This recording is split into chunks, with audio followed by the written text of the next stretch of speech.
I've already made a Chainsaw Man Beyblade, so how about a Makima one? Spoilers for Chainsaw Man. Now, if you know anything about Chainsaw Man, you know that Makima is always in control.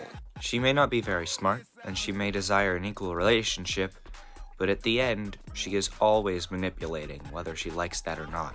So I have two candidates in mind. Wizard Rod, because it consistently wins, and it can only really be defeated by combos that you wouldn't see coming.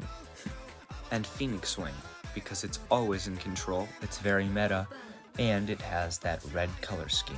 But wait, Silverwolf is also meta, but it has a dog motif, like how Makima treats Denji. We'll go with it. Now Makima is damn pretty, so I chose my favorite Ratchet personally.